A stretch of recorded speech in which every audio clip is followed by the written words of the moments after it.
Welcome to the Deaf Kid Show. Let's go. Hey! All right. Welcome to the GK Show. Fun music at the beginning. Yeah!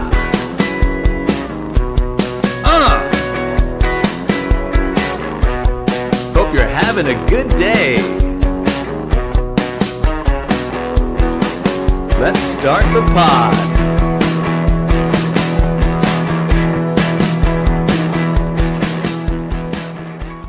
Okay, here we go. I'm gonna try something new this time because I don't have full access to the internet, so I can't look up fun news stories and stuff. I'm going to just see what we come up with. I do have access to Twitter. Ugh. Twitter, the place where just hatred lives on every side, coming from every angle, just people going nuts. Let's see how this goes. I don't know. Let's see if I even upload this. I just finished my second show tonight. I had a family show I had to do at 7 p.m. New Orleans time. And that was fun. Those shows, sometimes it's kind of weird, you know, there's a bunch of kids in the crowd and the crowds aren't as packed, and then the adult shows are just packed. Just every seat's taken, people lined up all around the walls in the back and on the side, so it's pretty cool, and everybody seems to be having a good time. This last show was really fun. I was having so much fun with the crowd. I probably only got to, let me see, as I'm rustling with paper. Clearly I'm doing something right. I probably only got to, let's see what material I did. Did that, and then that. See, I only did probably like 33 minutes, and I only did 1, 2, 3, 4, 5, 6 bits. So saving a lot for the other shows, you know what I mean? Should be a good time. Crowds are so fun. It's weird, you know? Stand-up's such a weird thing. It's very up and down. There were points in my career where it seemed like I'm about to be famous, and then obviously didn't happen. Then you get a TV show, and then you can't get anything for a while. And then you have all these reps, all these agents and managers who want to work with you, and then you don't. But I realized this. It's kind of I don't know. I should be grateful, but I'm trying to be more grateful. But when I first started, all I wanted to do was be a real stand-up comedian. That was my only goal, and I feel like other people who understood from a younger age how it works were like, oh, you gotta be an actor, you gotta do this, you gotta do that. All I wanted was to be a stand-up comedian, make my living making people laugh. I thought that was like the coolest thing, and it's weird because like I have achieved it. it's not what I you know, it's like kind of like never enough, and you're like, oh crap, like, well, I didn't want to be in this situation. It's like every situation, it's like, well, I want to be with my family more. Oh, I want to make more money or whatever, you know what I mean? I want to have some sort of control over my career, and I wish I was, you know, now it's like, oh, I wish I was on Netflix, I wish I was doing this, or I wish I was doing that, or, you know. So it's just kind of weird because when I do take a step back and think about it, all I really wanted to do deep down was be a comedian, and like a working comedian. And I think, you know what, that's totally fine. Now that I have a wife and kids, it's kind of just, it makes it, I just feel like I have so many more people depending on me. Well, I feel like I do have more people depending on me, but also it's very expensive. It's very expensive. If I was going along right now the way I am with, and I didn't have a wife and kids, it would be so much easier as far as money and stuff goes. So I'm trying to get this pod off the ground, you know what I mean? I would love it if I could just have this pod going and have plenty of listeners and whatever, and, you know, I don't know, whatever, run ads or you know, here and there, or just have people donating money. That'd be like my real goal, is people donating like $1, like people donating $1 a month at some point, but just have like enough of those people where it's like, oh cool, like I can only go tour when I need to, and I could keep building my fan base through this. Such a weird thing. When I was on TV and I was in situations where I could have gotten a lot of, quote, followers online, that stuff wasn't around. Or it was around and I got them, and then those things went away, like MySpace, and Facebook's not like popular for, you know, that stuff anymore. I remember when Facebook became, quote, not cool for younger people, because I remember I was doing a bunch of colleges, 2011, 2012. That year was when I did the most schools. I did 120 college shows in a year. And, you know, I remember after shows, I'd be like, oh, hey, guys. At the end of shows, I'd be like, hey, guys, you know, if you like me, you know. I hate doing it.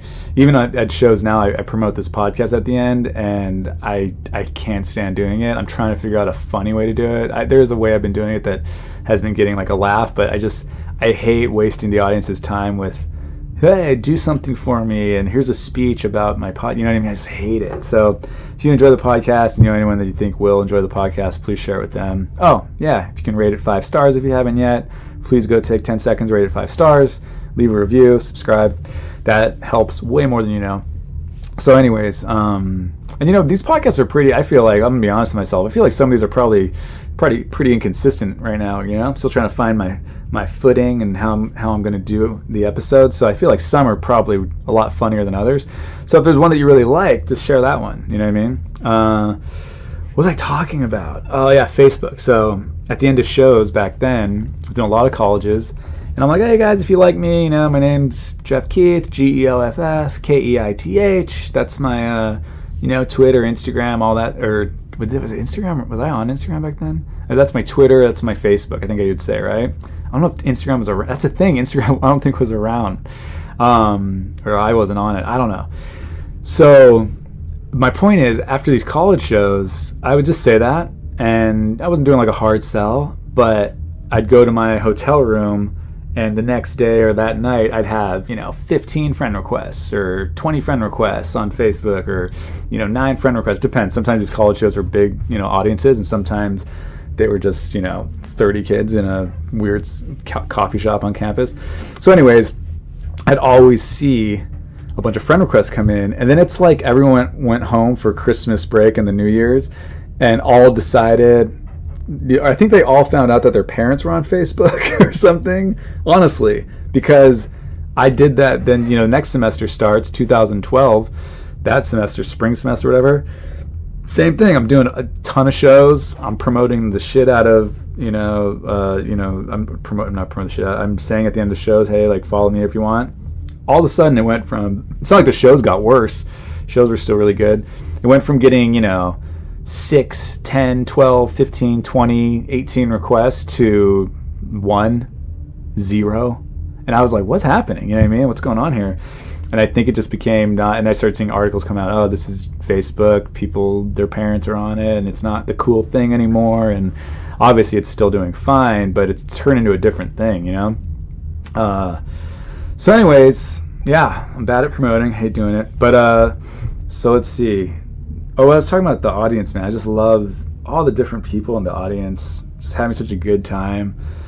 I really, I feel like comedy used to bring people together. Like, that was the whole point. And then now all the, you know, late night comedians, you know, I think they're all funny and stuff. I think Jimmy Fallon's really funny. I think Kimmel's a funny guy. Stephen Colbert, I think, you know, I used to love Stephen Colbert. And let's face Conan's really funny. Like, if you listen to Conan's podcast, I don't listen to it all the time, but every now and then I do. Conan's a very funny guy.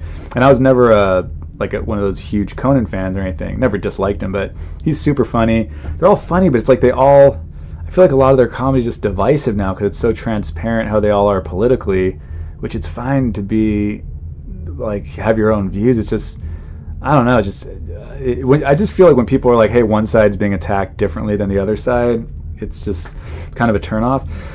And comedy, I don't like comedy being divisive. I think it should bring people together. Obviously, there's going to be comics, you know, some people don't like dirty comedy, that's fine, and whatever, but they don't listen to it, you know what I mean? And some people are going to not like this type of comedy or that type of comedy, but I don't know. I just love, especially on these cruise ships, just the audiences are just from all over. It's kind of like working Vegas a little bit, because they come from all over. You know, these crowds that I'm like, oh, where are you from? Tennessee. I'm from, you know, Mississippi. I'm from Louisiana, like all stuff. I just think it's great. I grew up in Southern California. I mean, there's all sorts of people there, but I mean, these people come from different cultures than I do. You know what I mean? Like the Southern culture and the Deep South and Arkansas. people are yelling at all that stuff, and so it's I don't know. I just like being able to make people laugh who are from all backgrounds. You know what I mean? There's like older people in there, there's younger people in there, there's black people, white people, and on this cruise that's pretty much it. Just black people and white people.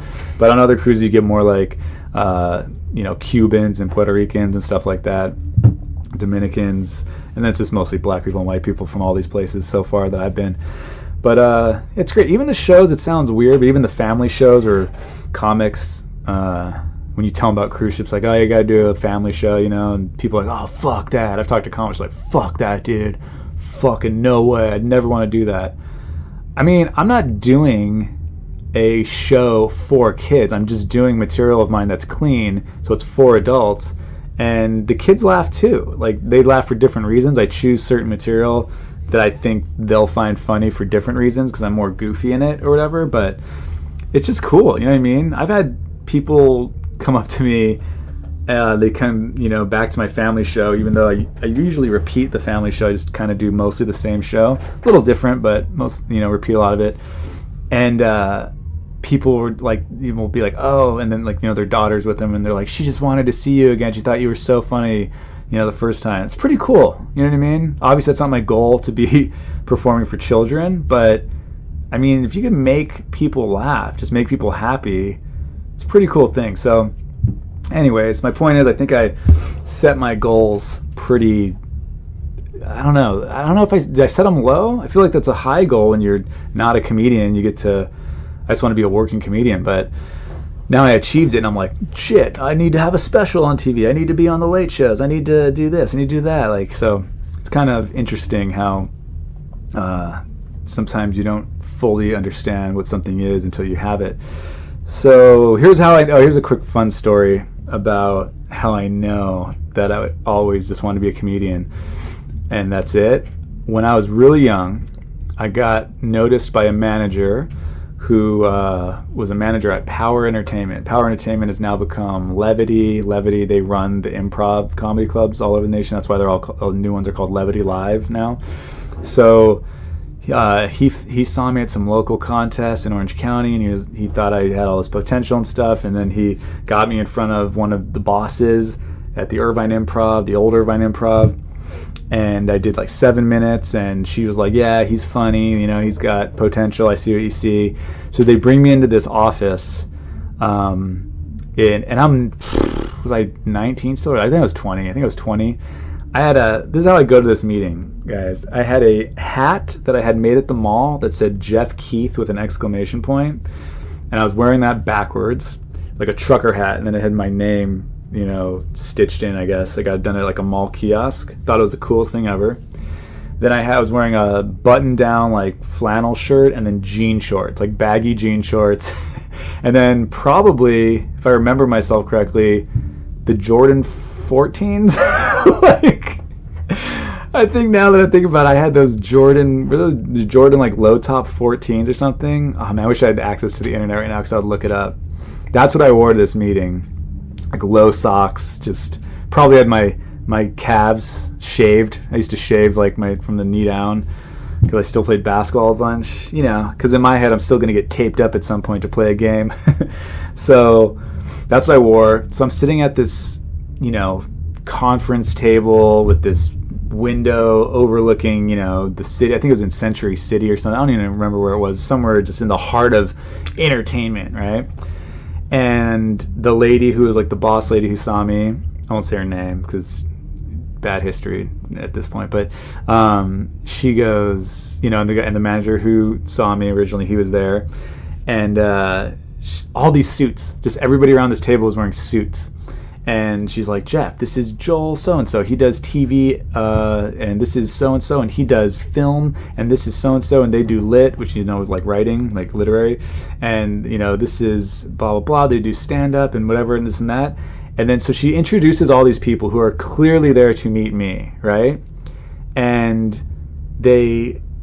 she tells me what they all do, and they all do these different things of entertainment. And then she goes, what are your goals? Like, what do you want to do with your career? And they're hoping I say, I want to be have my own TV show, or I want to be in movies, or all this stuff. And I also write. Like, that's what they want to hear, probably, because they just introduced all these people who are taking time out of their day to sit and meet with me, some 19, 20-year-old kid who with a backwards hat on with his own name on it with an exclamation point.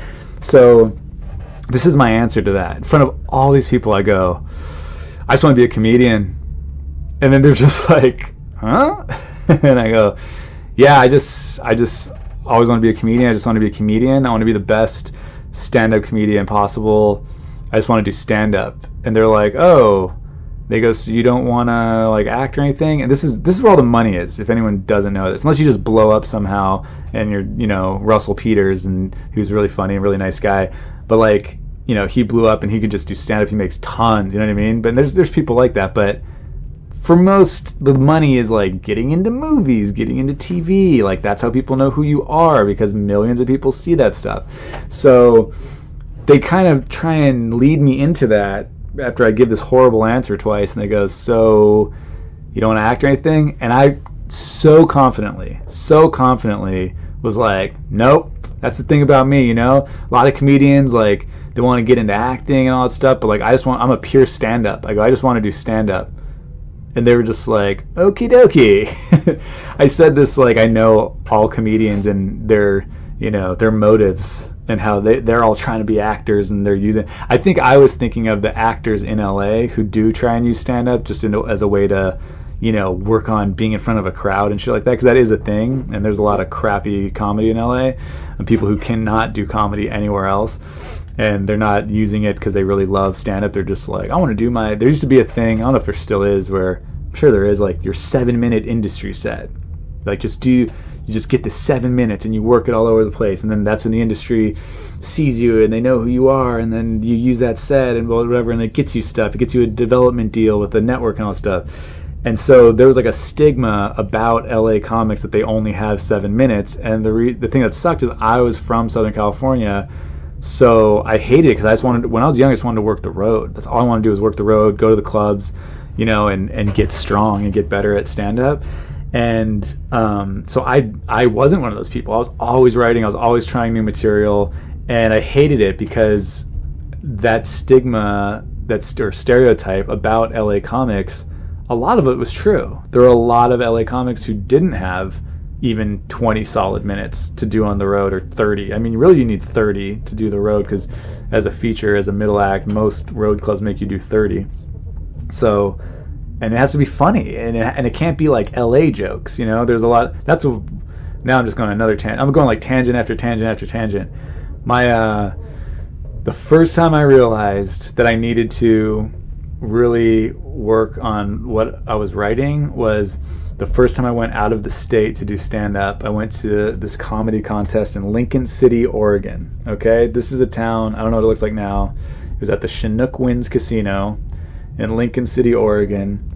And I remember there was a bunch of just like road dogs that were in this thing. The guy that won it, I think, had been doing stand-up for like 35 years. And I made the finals, and that pissed off a lot of people. I made the semifinals. I think I had like a decent set at the beginning, the first round. And then the semifinals, I had a really good set. And then I beat out all these people who thought that they should be, because I've been doing stand-up 11 months at the time, and they'd been doing and this is like 11 months not even hitting it hard like every night, and probably more like 5 or 6 months of hitting it really hard. And they'd been doing, I beat out people that had been doing it 8-9 years and stuff like that, and they're already working clubs, all over the country. So they were pissed. And then the finals, I ate shit because I didn't want to repeat my material. I didn't have a lot of material. So in the finals, I had like some of my best jokes. I had this joke that was about like In-N-Out Burger, right? In-N-Out is a fast food chain. I mean, now I think there's one or more in Vegas and whatever. But the point is, I wasn't even savvy enough to just switch it up and be like, I'll just make this McDonald's. You know what I mean? Because the whole joke was about when someone's number get called before yours or something. But it was about In-N-Out. So in my mind, I'm like, oh man, I can't do that. I had another joke about in Southern California, mostly like the Inland Empire area, like east of LA, there people were putting stick-on bullet holes on their cars, and this was like one of my bits, like this got a good laugh because people knew what I was talking about when I brought it up. It was observational, so like they knew about it, right? So I had these two bits that were like in my head at that time, killer bits, right? Like these were great bits, and I just couldn't do them there. Like I realized very quickly, oh, there's no In-N-Out burger anywhere near here. There's not even I don't even think there was a McDonald's. So I'm just like, okay, so they're not. I never even thought about it. I'm like, they're never gonna know what I'm talking about, right? And then the stick-on bullet holes, I'm like, yeah, they're not gonna get that either. Like, I don't see anyone with that on their car, so this is not a thing. There's not even a ton of people up here compared to LA, where you're on the freeways and there are all these super wide 6-lane freeways and there's all these cars, and yeah, even if not everybody had it, you saw it, it was a thing going around. So I realized like early on that I wanted to do stuff that, sorry, my computer started to close. I wanted to do stuff that people could relate to. So I started talking more about myself and all that. So, all right. Let's see how this goes. Enough babbling. That was pretty good babbling, though, if you think about it. That was solid. That was a solid 20 of babbling. Did I mention rate the podcast 5 stars? I was totally going to go eat after my show, and then I was going to do this podcast, but then I realized my internet might cut out. So I got to get this up now because this is my plan, all right? I'm going to go on Twitter, like I said earlier, the haven for hatred, and see what's trending, right? We could talk about that. So Luke Walton was trending because apparently a reporter accused him of sexual assault from 5 years ago. Okay, now I lost it. Where is it? Oh my God, did I really just do this? Where's Luke Walton? I'll just type in Luke Walton. So, because I have, this is like a touchy subject, and I have a son and a daughter. And I think the whole, I'm going to play, if I could find this thing of this lady. Oh, here we go. Now I clicked it, because there's a video of concluding investigation, because this lady gives like a, here, I'm going to play this. I'll play this one, and we'll see if you guys think, is it believable, is it not believable? I don't even know if it's going to play, actually. My internet's so bad. Come on. All right, fuck it, whatever. The point is, with these situations, right, the he said, she said, or she said, he said, or he said, whatever it is, right, I just feel like there's so many situations that people put themselves in when it's private, where there's no witnesses, so there's no way to know, unless there's a text message or some sort of trail of like someone being like, hey, I'm sorry, I tried to force you to have sex with me, or you know what I mean, like, which, why would they put that? Because then whatever. But it's just weird, like, another thing I hate, before I get into this, Luke Walton's a celebrity. This lady's really not. She's a sports reporter, I guess. So I mean, maybe she's a minor celebrity, but Luke Walton is way more well known. His dad's a Hall of Fame basketball player. He played in the NBA for a long time. He won multiple championships. He was on the Lakers. He's a coach. He coached the Lakers. He was a coach on the Golden State Warriors. He's an assistant coach. So, like, this guy is a much more high-profile person than she is. And what I don't like is when people think they know somebody just because they've seen them on TV or, like, on movies or in sports, whatever. You know what I mean? Let's go back to some of my old jokes. Remember when Kobe Bryant got accused of raping that girl in Colorado, right? The hotel.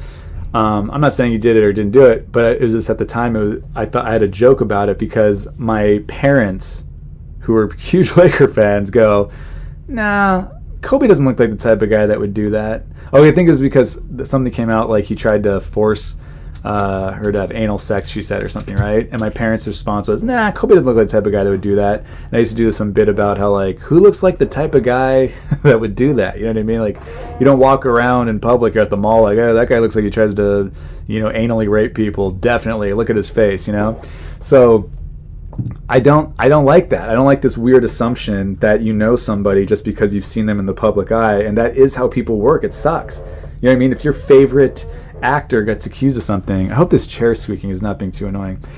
if your favorite actor gets accused of something, you're just gonna want to not believe it because you already like that person. You know what I mean? Or if something comes out about your favorite whatever sports player or something, your athlete, sports player. How old am I? I'm weird. If your favorite sports player or something comes out, favorite athlete, I gotta get back into the voices. I think I'm so exhausted right now. So, anyways, my point is, this lady, I listened to a couple little clips that were on Twitter when I had better service earlier. Basically, she said he was supposed to. She asked him to write the foreword to her book. And then he was like, oh, let's go to my hotel room, basically. She already knew him pretty well. Obviously, she was asking him to write the foreword to her book, so she didn't think much of it. So she says that when they're in the hotel room, he like pinned her arm. He got on top of her. Luke Walton's like 6'8", by the way. Dude is not a little dude. He pinned her arms back, and then he was like kissing her on the face and the neck and the chest, and she was telling him to stop, and he was laughing. That's like the gist of what I got from Twitter. Okay, was not able to open full articles, but I listened to her little press conference thing that was like 4.5 minutes long. So here's my whole thing with this. I have a son and a daughter, and I'm going. First off, I'm worried for both of them because, as obviously for my daughter, I don't want my daughter to ever be sexually assaulted. I know people, they're very close to me, that have been sexually assaulted, and even if I didn't, by the way, I wouldn't want my daughter to be sexually assaulted. But so I'm gonna have to tell my daughter, like, don't put yourself in situations where, you how would you even phrase it? It's like, you don't say like bring a friend with you everywhere, but the thing is, if you're going to get intimate with somebody, you really need to know that person to where you're 100% comfortable with them. And I know, like, I guess you can never be 100% comfortable with anybody, but you know what I mean? Like, I don't know. I married my wife. Maybe someday she cheats on me. I don't fucking know. I don't think so. That's the whole reason I married her, right? Like, we're supposed to be together forever. But, so you can never, I guess, fully know somebody. People get blindsided all the time. But my point is, I'm going to tell my daughter, like, always like make sure you see who poured your drink. I really want my kids to be better with alcohol than I was personally, because I didn't grow up in like a family that really drank. So when I started to drink, I was very reckless with alcohol. I didn't know how to, monitor it. I had way too many nights in my life where I was just very, very drunk. So I definitely don't want my daughter to be like that. I don't want my son to be like that either. So, along with my wife, we're just gonna have to teach my daughter to be really smart, not put herself in situations where she can't protect herself and all that, because if somebody does something, there's nobody around and all she has is her word. That's tough. It's so hard to prove, is my point, right? So the best you can do is just avoid those situations the best you can. And the same goes for my son. Like, I don't want people always, especially lately, not people, all people, but some people are always like, oh, you have to believe every woman's story, and oh, you can't question a woman's story. It's like, well, I 100% think that a bunch of women are sexually assaulted and it's not reported. I do think that's true. At the same time, this believing people just based on their gender is ridiculous, especially when they're going after, they can just go after somebody. Forget women, people have scorn. You know what I mean? People can want to get revenge on somebody. So how horrible would it be if your son did nothing and was accused of something horrible? You know what I mean? So both my kids just have to be as smart as possible when it comes to situations like that, because I watched that whole lady's statement and I'm like, yeah, I don't know. Like, maybe she's telling 100% the truth. And there's always like ways you could pick things apart. Like, whoa, she really skipped to them, being on the bed. Like, how did it just happen out of nowhere? And then there's always like why didn't you report her right away and stuff. It's like, in her situation, it seems like she's a reporter. She's young. She was 24, 25 at the time. And this is Luke Walton, and he was an assistant for the Golden State Warriors at the time. So this guy's already been in the NBA, won championships, famous, high profile. Like, she's probably thinking about her career. Like, I can think of a million reasons why she wouldn't come forward. You know what I mean? But the thing is like, you just kind of have to. Like, I don't see another way around. If somebody does something, you have to come forward right away. As hard as it is, I have no idea how hard it is. It seems like it's got to be super hard. You got to come forward right away. And I don't know. But again, back to my original point. What if somebody accuses your son of something and he did nothing? That would kill me. Like, that would kill me if my son did nothing and then it's just attached to his name for the rest of his life, and people think he did it just because he was accused of it. So it's just such a serious thing. You know, Luke Walton seems like a nice guy. I don't know Luke Walton. This lady seems like she's, seems nice. I don't know her either. It's just such a weird thing. And I don't like when people take sides if they have no inside information on any of it. You know what I mean? People are just like, nah, no way, man. Luke Walton, dude. Okay, Luke Walton. Lakers. Like, fucking Luke, baby. Like, he wouldn't have done that. Or like, she probably wanted it, bro. There's like those people too. She probably wanted it, bro. It's fucking Luke Walton, man. I'd fuck Luke Walton if I was a chick. Like, there's those guys. And then there's, the people that are just probably like, oh no, man, you got to believe her. Definitely believe her. Like, why would she lie? Why would she lie? It's like, I don't know. I don't know her. I don't know why she'd lie. I don't know the ins and outs of her relationship with Luke Walton. I don't know. I'm not saying she's lying. I'm not saying he's lying. I'm not saying anything. I'm just saying I don't know. And I feel like more people need to say, I don't know. All right. Well, that was very serious. What else is trending on Twitter? This might be the last time I do this. Disney Plus starts streaming November 12th. Let me tell you something, guys. I need to listen to my wife more.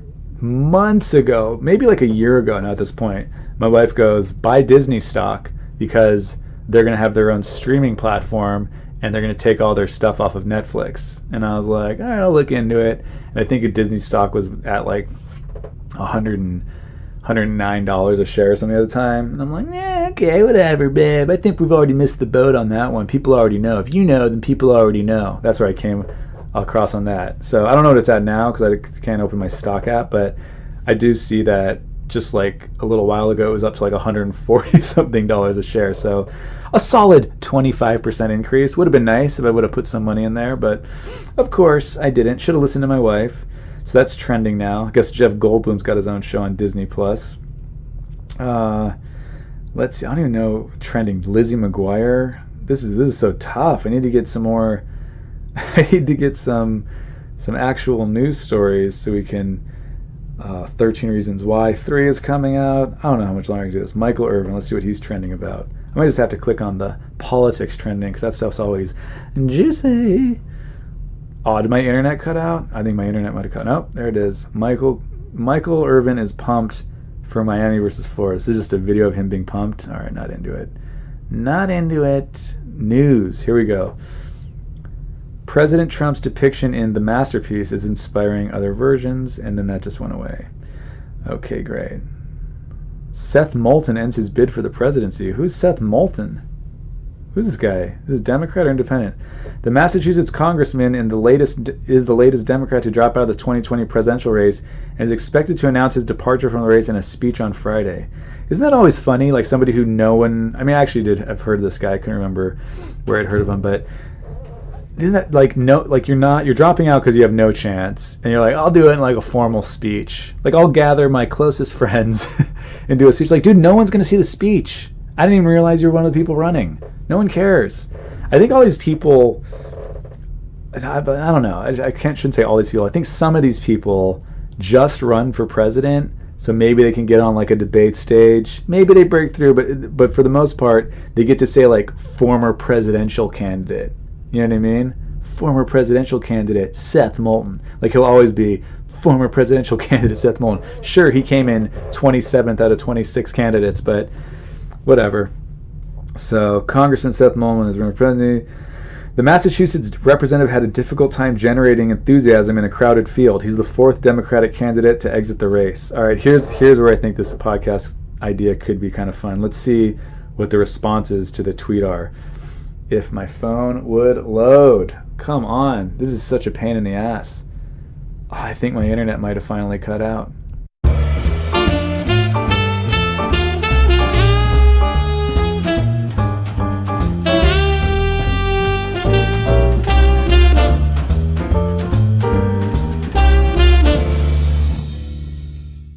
Okay, and we're back. I purchased the internet so I could get those tweets to load, but apparently the internet is not working still, so that is a big cliffhanger for you guys. Whoa, what a great cliffhanger.